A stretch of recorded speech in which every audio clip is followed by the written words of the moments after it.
morning, everyone, and thank you so much for inviting me to this amazing event. I'm not a P&G alumni, so I feel very privileged, actually, to be invited to do this. I work at XPRIZE, and I'm the executive director for the planet and environment at XPRIZE, which, by the way, is possibly the best job title I'm ever going to hold. The only step up from here is something like Supreme Ruler of the Universe or something, you know. So this is a picture showing my domain, planet and environment. And so I want to tell you a bit about XPRIZE, what we do. And yesterday you heard some great speeches and speakers talking about exponential technologies, which is what we tap into, is that exponential technology trend. So XPRIZE, we're a non-profit organization. We're based in Los Angeles, and we run multi-million-dollar international competitions to address some of the world's biggest challenges. And we use that technology, and we inspire the belief that we can create a better future. And these prizes that we run these prizes to do this, drive radical breakthroughs for the benefit of humanity. But we don't do it alone. We do it with people who fund us, of course, the sponsors. We do it with governments, so private philanthropists, with corporations. We do it with the innovators and the teams and the geniuses around the world who actually have those bright sparks of ideas that make that step change. But why do we use prizes as a model? Well, we all grow up with the idea of competition. As children, we run and we compete for trophies and medals and stickers. As adults, even if we don't competitively run and do sports anymore, we still root for our favorite teams, and we are really elated when they win, and we're sad when they don't win. So the idea of competition is part of our human psyche, and that's what we tap into to make this change. The idea of prizes is not new. So here's a little history on prize competitions. Back in the 1700s, the British government was losing ships at sea. And the reason they were losing ships at sea is because they knew where they were latitudinally, but they had a longitude problem. And in the 1700s, this was really the purview of astronomers, the idea of navigation. So they put up a prize for the first person who could solve the longitude problem. And it turned out to be a clockmaker in rural England who came up with the marine chronometer. John Harrison's clocks are now in the Greenwich Museum. They're beautiful timepieces. But he wasn't an astronomer, and it took him 50 years, the bulk of his life, to convince them that he had actually solved this problem.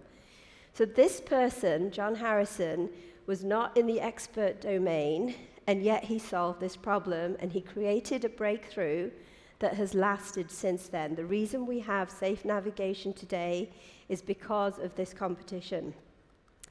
Let's forward a little to the end of the 1700s. Napoleon needed to get food to his troops, and so he put up prize money for food preservation. And it turned out to be Nicolas Appert, who was a candy maker in Paris, who came up with the process of canning. And so this is a process that's not changed in hundreds of years. Nicolas Appert is the grandfather of canning, and the reason we have cans today is because of a prize competition. We're forward again to the early 1900s. In New York, there was a Frenchman, Raymond Ortigue, who wanted to get back to France faster than the sailing vessels of the day could take him. So he put up some money for the first person who could fly across the Atlantic. So this was in the very, very early days. 6 people actually died in the attempt to win this prize. It was eventually won in 1926 or 27 by an unknown pilot at the time who was doing short postal hops in the US. His name was Charles Lindbergh. So, of course, this made Charles Lindbergh very famous, but more importantly, it kick-started the private aviation industry. So how many of you flew here for this today? The reason you flew here is because of this competition. and the step change it created and the belief it inspired in people that anyone could fly. So this brings me to the present era. So during the World Wars, there was a downturn and there were not so many prize competitions. But in 1996, XPRIZE opened. So this was started by our founder, Peter Diamandis, who grew up wanting to be an astronaut. He loved space, he wanted to go to space. His parents wanted him to be a medical doctor, so he went and did that training. However, he never lost his interest in space. And this was in an era when the only people who could go to space were government astronauts from around the world. So his friend gave him the book, The Spirit of St. Louis, which, by the way, is the name of the plane that Charles Lindbergh flew. So it was the story of the Orteig Prize. And he read the story of the kick-starting of the private aviation industry, and he thought, well, why don't I try this for the private spaceflight industry? And so he did. And that's how XPRIZE started. So the first competition was the Ansari XPRIZE for suborbital spaceflight, for privately funded suborbital spaceflight. Now, if you think back to that time, we had the space shuttle. It would go up and down, but again, it was all government funded. This competition, the criteria were, it was a $10 million prize purse, by the way, which, you know, in the context of space is very trivial. But the idea was you had to build a spaceship that would go twice up into 100-kilometer altitude, which is the lower edge of space, in 2 weeks, privately funded, and it had to carry a payload of 3 passengers. And this was really carefully thought out metrics. The reason there were 3 passengers is you have a pilot, and then you either have a co-pilot or 2 paying passengers. So the idea embedded in this competition is that you start an industry for space tourism and for people like Peter who wanted to go to space. So this was awarded in 2004, and the Spaceship One, which is hanging there, if you're ever in Washington, D.C., it's hanging in the Smithsonian Air and Space Museum next to the Spirit of St. Louis in recognition of its historical impact. In 2004, the private spaceflight industry was essentially a $0 industry. Now, we just celebrated the 15-year anniversary. The private spaceflight industry is a multi-billion-dollar industry in 15 years. This technology was bought by Richard Branson, so Virgin Galactic, Spaceship Two is based on Spaceship One. And you know you've arrived when you have a Google Doodle, right? So far, XPRIZE has awarded over $70 million in competition funds and in prizes. We run them not only in space, of course we've expanded from that, so in the private automotive industry for fuel-efficient cars. We've had a number in the environment domain. We've had a women's safety XPRIZE. We've got them in education. We have a water abundance XPRIZE we've awarded for extracting clean drinking water from the atmosphere. So we run a number of different ones. We've had them in medicine. How many of you are Star Trek fans? A few. So you all know what a tricorder is. It's a handheld device that you scan over someone without touching them, and it tells you a number of what's wrong with them. So we awarded that a couple of years ago. They're now like prototypes that you can carry in a little briefcase. And that's the beginning of that tricorder technology, the mobile medical technology that will not only tell you if you have a temperature or a fever, but will tell you if you've had a stroke or you have diabetes, etc. So we run them in various arenas. They're funded, as I said, by different organizations, different people. Elon Musk funded the Global Learning XPRIZE. I just finished running the Shell Ocean Discovery XPRIZE, so I'm going to tell you more about that in a little bit. We currently have 4 active competitions. One is carbon, which is to stop CO2 from going into the atmosphere at power plants and turn it into an economically valuable product. So once again, we're looking at shifting and creating change in the world through a business model. We have one on adult literacy, we have an AI XPRIZE, and we have an avatar XPRIZE that's sponsored by ANA in Japan. So let me tell you a bit about the Shell Ocean Discovery XPRIZE. We awarded this in May of this year, and this was to incentivize the development of technology to map our ocean floor. The ocean covers 70% of this planet, and yet we don't know what's down there. If you look at Google Map and you'll say, oh, it's already mapped, that's a misconception. It's actually a 1 kilometer resolution map, which means you don't know anything for a kilometer away from where you are. So I'm going to play a short video that gives you a very nice summary of this competition. I think I'm going to. We humans are natural explorers. We can't help ourselves. Whether it's new worlds across treacherous landscapes or planets and galaxies beyond our imagination, the unknown calls to us, and we are driven to discover what's out there. But in all of our centuries of exploring, we've barely scratched the surface of one of the most fascinating places in the universe, our own ocean. It covers 2/3 of our planet, yet since the dawn of time, we've only explored 5% of it.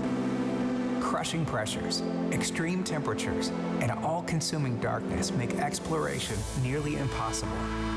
The ocean remains the greatest mystery on Earth. What's going on down there? What discoveries await us? What new and fascinating forms of life will we find? The $7 million Shell Ocean Discovery XPRIZE is a global competition challenging teams to push the boundaries of existing ocean technologies and create safer, faster, and affordable ways of exploring the deep sea. This includes a $1 million bonus funded by NOAA for breakthroughs in chemical and biological sensors. By harnessing the power of autonomous underwater robotics, teams will illuminate the deep with high-resolution mapping and advanced imaging systems on a scale never seen before. The answers to some of humanity's oldest questions, or the cures to our most deadly diseases, could be waiting to be discovered. Imagine a future in which our ocean is healthy, valued, and understood. Be part of the discovery. Or follow the competition online. The Shell Ocean Discovery XPRIZE, getting to the bottom of our ocean. Find out more at oceandiscovery.xprize.org.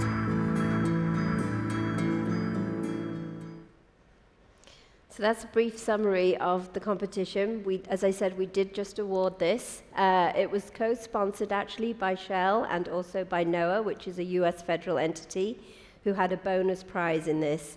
And then we had, as I mentioned earlier, we don't do these alone. We have a lot of partners who work with us. So we had Singularity University Greece, and Nikki was at the award ceremony, and we had Demokritos, because part of this competition was run in Greece. Here's the first place team. It was an international team from 25 countries around the world, and they developed an amazing piece of technology, which I will talk about in a second. Before we launch any XPRIZE, though, we look at what impacts we want to achieve. And for this particular competition, we wanted to accelerate technology, we wanted to catalyze markets, and we wanted to inspire the public. So this is an area that's a new planet, essentially, even though it's only 4 kilometers away from the coastline, with unknown landforms and species down there. So looking at that now, we gathered the metrics following the competition. We actually have 25 patents from all the teams in the last 3 years that are in various stages through that process in areas for unmanned submersibles, high-resolution mapping, for acceleration of those technologies. Our winning team developed this craft that you see here. So this is an unmanned surface vessel, and it carries the subsurface device, the subsurface robot to map the seafloor, and it's all unmanned. So this sailed out to the competition area, it launched the subsurface device and recovered it with no people at sea, all done from home base. They've actually now also started the first commercial cargo transports. So in May of this year, they were the first to cross the North Sea, taking oysters from the UK to Belgium and bringing Belgian beer back, because what else would you bring back, right? So this is now what we're seeing this year is the start of unmanned cargo transport. So they're planning the transatlantic crossing which will take place next year, and they're just gathering the funding to get that underway. In terms of Catalyzing Markets, the first place prize was $4 million. Teams spend their own money, they raise their own funding to compete in these competitions. They spent a total of $52 million, just over that, in competing for a $4 million competition. So that's a 13x return on investment there. There are 10 companies who will use this technology moving forward. So again, it's not just the winning team or the winning entry, it's a whole host of them that will actually help to map the seafloor. 6 of those companies were newly formed for this competition. In inspiring the public, in the last 3 years, we had over 8 billion media impressions, and we reached over 25,000 people in direct speeches and in direct conversations. We have a science fiction advisory board at XPRIZE, and we commissioned some of them to write short science fiction stories on the ocean in a future where the seafloor has been mapped. So if any of you are interested, that's available. And along with that, we commissioned artists to do a piece of art for each story. We also awarded a Moonshot Award, and this was for the judges unanimously recommended recognition for this one team who had such disruptive, amazing technology that it wasn't able to achieve the criteria of the competition metrics we had. However, give it another year or 2 of R&D, and it will change how we operate in the ocean. So that technology is currently hanging in the London Science Museum until October of 2020, if you're ever in London, in a bigger exhibit on autonomy on land and obviously at sea. Our winning team for the NOAA bonus prize, so no team actually achieved all the criteria, but this team came the closest, so they won $800,000. This is XPRIZE's youngest team. They're a team of junior high and high school students. So I now go back to that point of a good idea can come from absolutely anyone, anywhere. You don't have to be a trained expert. They started at the age of 13. We watched them grow. They're now 16, 17-year-olds. They have a documentary of their entry, first half of the competition, on Amazon Prime. And they're producing their second documentary, which concludes their competition efforts. So that's available. It's called Ocean Quest. And our long-term impact from this was we would like these technologies to help map the seafloor by 2030. Prior to launching the competition, the estimate was it would take us 200 to 600 years to map the seafloor at the resolution of 100 meters. We are now working globally to get this done by 2030. So in our lifetimes, for the first time in human history, we will know what's on this planet. So what do we have in terms of, thanks.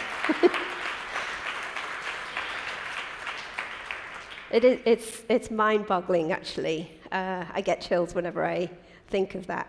So what do we have in terms of future prizes?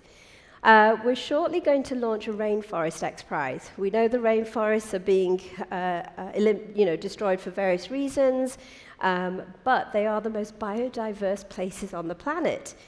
So we don't know what we're losing. We could be losing the only cure to some disease before we even know it exists. So this prize is to assess the biodiversity of the rainforest from the forest floor to above the canopy layer, and to layer that and figure out what is in the rainforest. We have we've designed actually a coral restoration XPRIZE. We're currently fundraising for this competition, again, to restore corals at a faster pace than we're losing them. We have under design a zero waste mining XPRIZE. This one is funded, so this should be out sometime next year. We have a carbon removal XPRIZE to complement the carbon being put into the atmosphere, and we've designed this one. We're currently fundraising for this one. We have a wildfire detection and extinction XPRIZE. So right now, I'm from California. There are fires going on. We're in fire season. This one's been designed. We have partial funding for this. We're now fundraising for the rest of this particular competition. So now, thinking broadly, I'd like to wrap up. What other natural disasters can we predict? Earthquakes, hurricanes, tsunamis.